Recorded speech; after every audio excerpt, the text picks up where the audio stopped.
Sir yes നമസ്തേ. അതിര് നമസ്കാരം. അപ്പോൾ ഇന്നിപ്പോൾ ദാ നമ്മുടെ വിജയ് ആ, നമ്മുടെ വിജയല്ല, ക്രൈസ്തവരുടെ വിജയ്. അയ്യോ അതെ തമിഴ്നാടിൻ്റെ ഉം. വിജയ് ഇന്ന് CM ആയിട്ട് ഇപ്പോൾ സത്യപ്രതിജ്ഞയൊക്കെ കഴിഞ്ഞു. ഉം. എനിക്ക് തോന്നുന്നു ഒരുപാട് രാഷ്ട്രീയ നാടകങ്ങൾക്കൊക്കെ ഒടുവിലാണ് ഇന്നലെ ആ ഒരു മുഖ്യമന്ത്രി പദം ലാസ്റ്റ് ഒന്ന് ഫൈനലൈസ് ചെയ്തത്, തീരുമാനിച്ചതല്ലേ. ഉം. അതിൽ ഏറ്റവും കൂടുതൽ നിർണായകമായിട്ടുള്ളത് VCKയുടെ ഒരു സപ്പോർട്ടാണ്, അവരുടെ ഒരു സപ്പോർട്ടാണ് ശരിക്കും. ഉം. അപ്പോൾ അതുപോലെ തന്നെ തമിഴ്നാട്ടിലെ പല VCKയുടെ പല ഓഫീസുകളിലും LTT പ്രഭാകരന്റെ ചിത്രം അടങ്ങിയ പോസ്റ്ററുകൾ ഇങ്ങനെ വെച്ചിരിക്കുന്നതായിട്ട് പല സോഷ്യൽ മീഡിയയിലും നമ്മളിങ്ങനെ കണ്ടു. ഉം. അപ്പോൾ സത്യത്തിൽ ഈ VCK ഈ ഒരു ഇലക്ഷനിലുള്ള VCKയുടെ ഒരു പ്രസക്തി എന്താണ് ശരിക്കും? അല്ല, BCK എന്ന് പറഞ്ഞാൽ അതിൻ്റെ ഫുൾ നെയിം അറിയില്ലേ, വിടുതലൈ ചിരുതായികൾ കക്ഷി. വിടുതലൈ എന്ന് പറഞ്ഞാൽ ലിബറേഷൻ എന്നുള്ളതാണ്. അപ്പോൾ ഈ ദളിതർ മുഴുവനും അടിമകളാണെന്നും അവരെ ലിബറേറ്റ് ചെയ്യാൻ വേണ്ടിയിട്ടുള്ള പാർട്ടിയാണ് ഈ വിടുതലൈ ചിരുതായികൾ കക്ഷി എന്നുമാണ് തിരുമാവളവൻ പറഞ്ഞു നടക്കുന്നത്. ഉം. തിരുമാവളവൻ്റെ പേര് തന്നെ നല്ല രസമാണ്. ഞാൻ ഇയാൾ 1998 പരിചയപ്പെടുമ്പോൾ അയാളുടെ പേര് ആർ തിരുമാവളവൻ എന്നായിരുന്നു. അതായത് രാമസ്വാമി തിരുമാവളവൻ. രാമസ്വാമി എന്ന് പറഞ്ഞാൽ അയാളുടെ അച്ഛൻ്റെ പേരാണ്. 90 വയസ്സങ്ങാണ്ട് അന്ന് തന്നെ പ്രായം ഉണ്ടായിരിക്കും.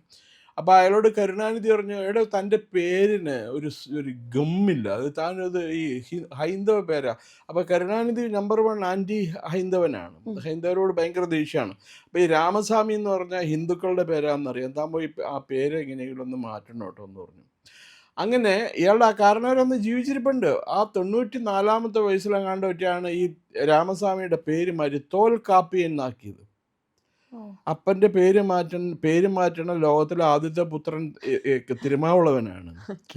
ഭാഗ്യം അയാൾ അപ്പനെ മാറ്റിയില്ല, അതായത് അപ്പൻ്റെ പേരേ മാറ്റിയുള്ളൂ. അപ്പം അങ്ങനെയാണ് ആൾ തോൽ തിരുമാവളവൻ. തോൽ കാപ്പി എന്നുള്ളതിൻ്റെ ഷോർട്ട് നെയിമാണ് തോൽ. തോൽ കച്ചവടമൊന്നും ഇല്ലാന്ന് തോന്നുന്നു മൂപ്പർക്ക്.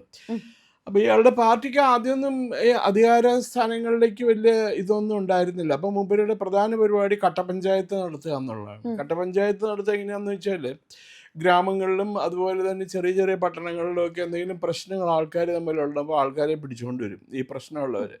രണ്ട് കൂട്ടരും തമ്മിലുള്ള പ്രശ്നം പറഞ്ഞ് ഒതുക്കിച്ച് ആ കാശ് മുഴുവൻ അവരുടെ കയ്യിൽ നിന്ന് മേടിക്കും. അതാണ് കട്ടപ്പഞ്ചായത്ത് എന്ന് പറയണം. പ്രധാന ബിസിനസ് അതായിരുന്നു. പിന്നെ അയാൾ ഹൈന്ദവരോടുള്ള വിരോധം അയാൾ ഒട്ടും മറച്ചു വെച്ചിട്ടില്ല. അയാളുടെ ഡോക്ടറേറ്റ് തന്നെ എങ്ങാണ്ട് ഒരു ക്രൈസ്തവ സംഘടനയിൽ കൊടുത്ത PhD ആണ്. ഗവേഷണം നടത്തി കിട്ടിയതൊന്നുമല്ല. ചുമ്മാ ഇവിടെ 10,000 രൂപ കൊടുത്താൽ പണ്ട് PhD കിട്ടിയിരുന്നല്ലോ. അപ്പോൾ അതുപോലൊരു PhD ആണ് അയാൾ. ദെൻ ആൻറ്റി ഹിന്ദുത്വമാണ്, ആൻറ്റി സനാതന ഇതാണ്. അയാൾ ഹിന്ദുക്കളോട് ഭയങ്കര ദേഷ്യം അയാൾക്ക്. അപ്പോൾ അയാൾ ഈ മന്ത്രിസഭയ്ക്ക് DMKയുടെ കൂടെ നിന്നിട്ടാണ് അയാൾ ഇത്തവണ തെരഞ്ഞെടുപ്പിൽ ജയിച്ചത്. എല്ലാ തവണയും DMKയുടെ കൂടെ നിന്നിട്ടേ അയാൾ ജയിച്ചിട്ടുള്ളൂ തെരഞ്ഞെടുപ്പിലേക്ക്. പക്ഷെ ഒരു മര്യാദ കാണിച്ചു കേട്ടോ. അയാൾ പോയി സ്റ്റാലിൻ്റെ അടുത്ത് പോയി പറഞ്ഞു, സാർ ഞാൻ പോവുക, കാരണം ഇവിടെ നിന്ന് നിങ്ങൾക്ക് എന്നെ മന്ത്രിയാകാൻ പറ്റുമൊന്നുമില്ല, മറ്റേ ഒരു മന്ത്രിപദമൊക്കെ ഓഫർ ചെയ്തിട്ടുണ്ട്, അപ്പം ഞാൻ പൊക്കോട്ടെ, ഞാൻ ആവശ്യമുണ്ടെങ്കിൽ വിളിച്ചാൽ മതി, അപ്പം ഞാൻ തിരിച്ചു വരാമെന്ന് പറഞ്ഞു. അങ്ങനെ സ്റ്റാലിനാണ് പറഞ്ഞത്. കുട്ടി ചിരിക്കേണ്ട കാര്യം, ഒരു മര്യാദയല്ലേ. ഇപ്പം സ്റ്റാലിൻ്റെ അടുത്ത് പോയി പറഞ്ഞു. കമ്മ്യൂണിസ്റ്റുകാരും പോയി സ്റ്റാലിൻ്റെ അടുത്ത് ചോദിച്ചു, ഞങ്ങൾ നിങ്ങളുടെ കൂടെ നിന്നാണ് ജയിച്ച്, പക്ഷേ ഇപ്പോൾ വിജയ്ക്ക് ഒരു സപ്പോർട്ട് വേണമെന്ന് പറയണം, ഞങ്ങൾ കൊടുത്തോട്ടെ, സപ്പോർട്ടിന് പൊക്കോട്ടെ, എപ്പോഴാണെങ്കിലും നിങ്ങൾ ആവശ്യമുണ്ടെങ്കിൽ വിളിച്ചാൽ മതി, ഞങ്ങൾ തിരിച്ചു വരാമെന്ന് പറഞ്ഞു. അപ്പോൾ സ്റ്റാലിൻ പറഞ്ഞു, ശരി പോയി ചേർന്നോളൂ എന്ന് പറഞ്ഞു. ഇതിന് സമാന്തരമായൊരു സംഭവം നടന്ന കേരളത്തിൽ വേണ്ട PC തോമസ് എന്ന് പറഞ്ഞ ഒരു കേരള കോൺഗ്രസ്സുകാരനുണ്ട്. അയാളിപ്പോൾ ജോസഫ് ഗ്രൂപ്പിലാണെന്ന് തോന്നുന്നു. അപ്പോൾ അയാൾ മറ്റേ 99 അധികാരത്തിൽ വന്ന NDA ഗവൺമെൻറ്റിൽ അയാൾ മറ്റേ നിയമവകുപ്പ് സഹമന്ത്രിയായിട്ട് കയറി. PC തോമസ് പഴയ ആഭ്യന്തരമന്ത്രി ഉണ്ട്, നിങ്ങളുടെ നാട്ടുകാരാണ്, PT ചാക്കോ, കേട്ടിട്ടുണ്ടോ? PT ചാക്കോയുടെ ഒരു പുത്രനാണ് ഈ PC തോമസ്. എപ്പോഴും ചിരിച്ചുകൊണ്ട് ഒരു മറ്റേ ഒരു ഇവാഞ്ചലിസ്റ്റിന്റെ ശൈലിയിൽ വർത്തമാനമൊക്കെ പറയുള്ളൂ. അപ്പം അങ്ങനെ അയാൾ മന്ത്രി പിന്നെ 2004 തെരഞ്ഞെടുപ്പിൽ അയാൾ മാത്രമേ ഇവിടെ നിന്ന് ജയിച്ചുള്ളൂ. മൂവാറ്റുപുഴ കോൺസ്റ്റിറ്റ്യുവൻസിയിൽ നിന്ന് ജയിച്ചു കഴിഞ്ഞപ്പോൾ NDA തോറ്റുപോയി, BJP തോറ്റുപോയി, അവർക്ക് മന്ത്രിയൊന്നും കിട്ടില്ല. അപ്പോൾ ഇയാളെ അവർ എന്തോ മന്ത്രിയാക്കാമെന്ന് എന്തോ പറഞ്ഞു എന്ന് തോന്നുന്നു. ഇയാൾ എന്നിട്ട് അദ്വാനിയുടെ അടുത്ത് പോയി പറഞ്ഞു, അതേ ഒരു കാര്യമുണ്ട്, ഞാൻ മാത്രമേ ഉള്ളൂ കേരളത്തിൽ നിന്ന് NDAയുടെ കെയർ ഓഫിൽ ജയിച്ച ആളാണ്. അപ്പം ഞാനവിടെ മാർക്സിസ്റ്റ് പാർട്ടി ഞാൻ അധികാരത്തിലൊക്കെ വരികയാണെങ്കിൽ എനിക്ക് വല്ലതും കിട്ടും, അപ്പം ഞാൻ അവരുടെ കൂടെ പൊക്കോട്ടെ എന്ന് ചോദിച്ചു. അപ്പം അധ്വാനവും അതിനെന്താ പൊക്കോളൂ, കുഴപ്പമില്ല. അങ്ങനെയാണ് അയാൾ ആദ്യം ഇടതുപക്ഷ മുന്നണിയിൽ ചേരുവോ, പിന്നെ അത് കഴിഞ്ഞ് പിന്നെ UDFിൻ്റെ കൂടെ പോകും, എന്നാണ്ടൊക്കെയൊക്കെ ആയി. അതെനിക്കറിയാൻ പാടില്ല. എളുപ്പം ജോസഫ് ഗ്രൂപ്പിനുണ്ട്, PC തോമസിൻ്റെ കൂടെ ഉണ്ട് അയാൾ. അപ്പം അങ്ങനെയുള്ള മര്യാദയൊക്കെ കാണിച്ചു. പക്ഷേ ഈ കോൺഗ്രസ് ഇല്ലേ, ഈ ഇന്ത്യൻ നാഷണൽ കോൺഗ്രസ് എന്ന് പറയപ്പെടുന്ന ഇസ്ലാമിക് നാഷണൽ കോൺഗ്രസ്, അവര് സ്റ്റാലിൻ്റെ അടുത്ത് പോയി ഒരക്ഷരം പോലും മിണ്ടിയില്ല. 5 പേരുണ്ട്. അവരെ വിജയ് വിളിച്ച ഉടനെ തന്നെ അങ്ങോട്ട് ചാടി. അവർ ഞങ്ങൾ എന്ത് സപ്പോർട്ട് വേണമെങ്കിലും തരാം. അപ്പോൾ അവരുടെ ഒരു മാണിക്യം താക്കൂർ എന്ന് പറഞ്ഞ ഒരുത്തരുണ്ട്, MP ഉണ്ട്, മാണിക്യം താക്കൂർ. തമിഴ് ക്രിസ്ത്യനാണ് അയാൾ. അയാളോട് ചോദിച്ചപ്പോൾ അയാൾ പറഞ്ഞു, കോൺഗ്രസ് അവർ പോയി, അല്ല DMK അല്ല, ഞങ്ങളെന്താ അവർ പറയണ, ഇപ്പം ഇവരാണ് ആൾക്കാർ. മൂപ്പര് ഈ പഴയ വേളു കൃഷ്ണൻകുട്ടിയുടെ ഒരു കഥാപാത്രമുണ്ട്, ഒഴുക്കത്ത് ശങ്കരദാസ് എന്ന് പറയണം.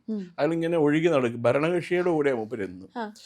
അപ്പം ഈ 107 MLA-മാരുള്ള വിജയൊക്കെയാണല്ലോ ഗവൺമെൻറ് രൂപീകരിക്കാൻ പ്രിഫറൻസ് കിട്ടുക. അപ്പം തന്നെ അവർ പറഞ്ഞു ഞങ്ങൾ സപ്പോർട്ട് ചെയ്യാമെന്ന് പറഞ്ഞു. ഇവർ കോൺഗ്രസിൻ്റെ ആ മര്യാദ പോലും, DMK എടുത്ത് ആ മര്യാദ പോലും കാണിച്ചില്ല. ഇവർ DMK ഇല്ലാതെ ഇവർ അബ്സല്യൂട്ട് 0 ആണ്. ഇതിനു മുമ്പ് അടുത്ത കാലത്ത് 2014 തെരഞ്ഞെടുപ്പിൽ കോൺഗ്രസ് ഒറ്റയ്ക്ക് മത്സരിച്ചു, DMKയുടെ കൂടെ കൂടാതെ. ഞങ്ങൾ ജയിക്കുന്നും പറഞ്ഞുകൊണ്ട് 4% സീറ്റ് കിട്ടി. ഒരൊറ്റ അടുത്ത് കെട്ടിവെച്ച പൈസ കിട്ടിയില്ല, തോറ്റ് തുന്നമ്പാടി. അപ്പം അതാണ് അവിടുത്തെ സംഭവം മുഴുവനും. അപ്പം അങ്ങനെ കൂട്ടത്തിൽ നോക്കുമ്പോൾ BCK ചെയ്തത് കുറച്ച് മാന്യതയുണ്ട്. കാരണം അയാൾ സ്റ്റാലിൻ ഇങ്ങോട്ട് വിളിച്ചു കഴിഞ്ഞാൽ അയാൾ അപ്പം വരും. അയാൾക്ക് ഏതാണ്ട് മന്ത്രിസഭ കൊടുക്കുമെന്ന് പറഞ്ഞിട്ടുണ്ട്. ഇപ്പം കൊടുത്തിട്ടില്ലെങ്കിലും മന്ത്രിസഭ വികസിപ്പിക്കുമ്പോൾ അയാൾക്ക് കൊടുക്കും. പിന്നെ എന്താ, ഈ അയാള് മറ്റേ ലക്ഷ്മീപുരം എന്ന് പറഞ്ഞ ഒരു ഗ്രാമമുണ്ട് തമിഴ്നാട്ടിൽ. അവിടുത്തെ ഗ്രാമങ്ങളും ആ ഗ്രാമത്തിലെ ജനങ്ങൾ മൊത്തം മുസ്ലിമായിട്ട് കൺവേർട്ട് ചെയ്തപ്പോൾ ഇവർ അവരുടെ കൂടെ സപ്പോർട്ട് ചെയ്തുകൊണ്ട് നിന്നു ഇയാൾ, ഈ തോൽ തിരുമാവളവൻ. അപ്പോൾ ഈ അതുപോലെ അയാൾ ക്രൈസ്തവ സഭയായിട്ട്, ഇവാഞ്ചലിസ്റ്റുകളായിട്ട് വളരെ അടുത്ത ബന്ധമാണ്. ഇപ്പം വിജയുടെ പാർട്ടി എന്ന് പറഞ്ഞാൽ ഇവാഞ്ചലിസ്റ്റുകളുടെ പാർട്ടിയാണല്ലോ. ആ പാർട്ടീനെ പ്രൊമോട്ട് ചെയ്തിരിക്കുന്ന മുഴുവൻ ക്രൈസ്തവ സംഘടനകളാണ്, ഇവാഞ്ചലിസ്റ്റുകളും ക്രൈസ്തവ സംഘടനകളുമാണ്. അയാൾക്കിടെ കാരണം ഒരു ചന്ദ്രശേഖർ ഒരു അറിയപ്പെടുന്ന ക്രൈസ്തവ ഇവാഞ്ചലിസ്റ്റാണ്, ഫിലിം പ്രൊഡ്യൂസർ എന്നൊക്കെ പേര് വെച്ചിട്ടുണ്ട്. അതിപ്പോൾ അങ്ങനെ കുറേ ഇവാഞ്ചലിസ്റ്റുകൾ അവിടെ പ്രവർത്തിക്കുന്നുണ്ട്. ഇപ്പോൾ തമിഴ്നാട്ടിൽ ക്രിസ്ത്യൻ ആർട്സ് എന്ന് പറഞ്ഞൊരു സംഘടനയുണ്ട്. അവർ ഇങ്ങനെ സാംസ്കാരിക മേഖലയിൽ കുറച്ച് സ്വാധീനമുള്ള, അവർ സിനിമയൊക്കെ പിടിച്ചിട്ടുണ്ട്. ഒരു സുവി എന്ന് പറഞ്ഞ ആളൊക്കെ അവർക്ക് സിനിമയൊക്കെ പ്രൊഡ്യൂസ് ചെയ്യാറുണ്ടായിരുന്നു. റേഡിയോ സിലോൺ ഉണ്ടായിരുന്ന കാലത്ത് അവർ വാനമുദം എന്ന് പറഞ്ഞൊരു പരിപാടി പ്രക്ഷേപണം ചെയ്യാറുണ്ടായിരുന്നു, ഹിന്ദുക്കളെ തെറി പറയാൻ വേണ്ടിയിട്ടാണ്. അപ്പം അങ്ങനെയൊക്കെയുള്ള ഇതാ. പിന്നെ ഒന്ന് ഇയാൾ ഈ LTT നേതാവ് പ്രഭാകരനെ വാനോളം പൊഴുത്തിക്കൊണ്ട് കിടന്ന ആളാണ് ഈ തിരുമാവളവനെ. അവരുടെ ഓഫീസിൽ LTTയുടെ ഫോട്ടോ ഉണ്ട് എന്നുള്ളത് പോട്ടെ, അതിനപ്പുറം പ്രഭാകരൻ്റെ ജന്മദിനവും പ്രഭാകരൻ്റെ രക്തസാക്ഷി ദിനവും ഒക്കെ അയാളുടെ അവർ വളരെ എന്താ പറയുക പരസ്യമായിട്ട് തന്നെ ഒബ്സർവ് ചെയ്യാറുണ്ട്. ആഘോഷിക്കുകയല്ല, ഒബ്സർവ് ചെയ്യാറുണ്ട്.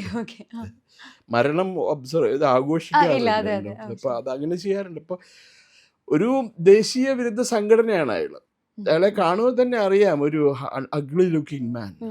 അപ്പൊ ശരിക്കും ഇവരുടെ ഈ ഒരു എന്താ പറയാ ഭരണമാറ്റത്തില് VCK ശരിക്കും ഒരു പങ്ക് വഹിച്ചിട്ടുണ്ട്. ഇപ്പൊ തൽക്കാലം അങ്ങനെ പറയാം നമുക്ക്. പക്ഷെ ഒരു സാഹചര്യം വന്നാൽ ഇപ്പൊ തമിഴ്നാട്ടിൽ വേറൊരു പ്രശ്നം നടക്കുന്നുണ്ട്. ADMKക്ക് എങ്ങാണ്ട് 47 MLA-മാരുണ്ട്. അതിൽ 36 പേര് വിജയനെ സപ്പോർട്ട് ചെയ്യണമെന്ന് പറഞ്ഞ് CV ഷൺമുഖം എന്ന് പറഞ്ഞ മുൻ മന്ത്രിയുടെ കീഴിൽ റിവോൾട്ട് ചെയ്തിരിക്കുകയാണ്. അപ്പോൾ അതിൻ്റെ അതെങ്ങനെ പോണു, അതിൻ്റെ പ്രോഗ്രസ് എന്നുള്ളത്, സിറ്റുവേഷൻ ഈസ് വെരി ഫ്ലൂയിഡ് എന്ന് വേണേൽ പറയാം നമുക്ക്. അവർ പോയി കഴിഞ്ഞാൽ അപ്പം പിന്നെ തിരുമാവളവൻ്റെ പണി പോവും. നഷ്ടമൊന്നുമില്ല, മൂപ്പർക്ക് തിരിച്ച് DMK ക്യാമ്പിലേക്ക് പോവാം, അത്ര തന്നെ. അയാൾ നിയമസഭയിലേക്ക് തിരഞ്ഞെടുക്കപ്പെട്ടിട്ടില്ല, 6 മാസത്തിനുള്ളിലേക്ക് നിയമസഭയിലേക്ക് തിരഞ്ഞെടുക്കപ്പെടണം. അപ്പം ഈ സപ്പോർട്ട് ലെറ്റർ കൊടുക്കാനായിട്ട് അയാൾ വൈകിച്ചത്, അയാളുടെ ഡിമാൻഡ് ഒന്ന് അയാളെ ഡെപ്യൂട്ടി മുഖ്യമന്ത്രിയാക്കണം, പിന്നെ രണ്ടാമത്തെ MLA-നെ മന്ത്രിയാക്കണം, പിന്നെ ഇയാൾ വിജയ് 2 മണ്ഡലങ്ങളിൽ നിന്നാണ് ജയിച്ചത്. ആ 2 മണ്ഡലം ഉൾപ്പെടെയാണ് 108 മണ്ഡലങ്ങളുള്ളത്. അപ്പോൾ അതിൽ ഒരെണ്ണം തൃശ്ശിനാപ്പള്ളി മണ്ഡലത്തിൽ നിന്ന് അയാൾ രാജിവെക്കുമ്പോൾ അവിടെ തിരുമാവളവൻ മത്സരിക്കും എന്നൊക്കെയാണ് പറഞ്ഞേക്കുന്നത്. അപ്പം തൽക്കാലം ഇപ്പം മുഖ്യമന്ത്രിയാവാൻ വേണ്ടി തിരുമാവളവന് ഒക്കെ എഴുതി പറഞ്ഞു കൊടുത്തിട്ടുണ്ടാവും. അതിനിടയ്ക്ക് ADMKയുടെ സമയമുണ്ടല്ലോ. ADMK 36 MLA-മാർ ഇങ്ങോട്ട് പോന്നാൽ പിന്നെ അവർ തിരുമാവളവനെ എടുത്തിട്ട് കാട്ടിക്കളയും. കാരണം കാണാനും ഒരു അഗ്ലി ലുക്കിംഗ് ആണ്. മറ്റേവർ കുറച്ച് ADMKക്കാർ സുന്ദരന്മാരും നല്ല വെളുത്ത സുമുഖന്മാരും ഒക്കെയാണ്. അതല്ലേ ഉള്ളത്, വിവരമില്ല ഒരെണ്ണത്തിനും. അപ്പൊ രാഷ്ട്രീയത്തിൽ പോകണമെന്നുണ്ടെങ്കിൽ I am not joking about you or anything. തമിഴ്നാട്ടിലെ കൺസെപ്റ്റ് അനുസരിച്ചിട്ടേ രാഷ്ട്രീയത്തിൽ വലിയ വിവരമൊന്നും വേണ്ട. MGR സിന്ദാബാദ്, കരുണാനിധി സിന്ദാബാദ്, ജിന്ദാബാദ് ജിന്ദാബാദ് ഇത് വിളിച്ചാൽ മതി, വേറെ ഒന്നും വേണ്ട അവർക്ക്. ഓ ഓ ഓ ഓ അപ്പൊ എന്തായാലും ഈ ഒരു LTTയുടെ സപ്പോർട്ടും അല്ലെങ്കിൽ VCKയുടെ അവർ തമ്മിലുള്ള ഒരു ബന്ധത്തിന്റെ ബേസിസിൽ തന്നെ ആയിരിക്കും. LTTനെ അവർ വളരെയധികം സപ്പോർട്ട് ചെയ്യുന്നുണ്ടല്ലോ. പ്രഭാകരനെതിരെ നടപടികളൊന്നും പാടില്ല എന്ന് പറഞ്ഞ സമരം നടത്തിയ പാർട്ടിയാണ് VCK. പണ്ട് 2009 പ്രഭാകരനെ കൊന്നത്. അതെ അതെ പ്രഭാകരനെതിരെ ശക്തമായ നിലപാടെടുക്കരുതെന്നൊക്കെ ഇന്ത്യ ഗവൺമെന്റിനോട് ആവശ്യപ്പെട്ടിട്ടുള്ള പാർട്ടികളാണ് ഒന്ന് VCK. പിന്നെ വയ്യാവരി ഗോപാലസ്വാമി ഇല്ലേ, വൈക്കോ എന്ന് പറയുന്നത്. വയ്യാവരി ഗോപാലസ്വാമി ഭയങ്കര നിരീശ്വരവാദിയൊക്കെയാണ് കേട്ടോ. അയാളോട് ജോത്സ്യം പറഞ്ഞു പേര് വൈക്കോന്നാക്കുക നല്ലത് എന്ന് പറഞ്ഞ ഉടനെ വൈക്കോന്നാക്കി. നിരീശ്വരവാദിയൊക്കെയാണ് മൂപ്പര്. പക്ഷെ സ്വന്തം കാര്യത്തിന് അത് കാര്യം വേറെ, അത് വിട്ടിട്ടുള്ള കളിയില്ല.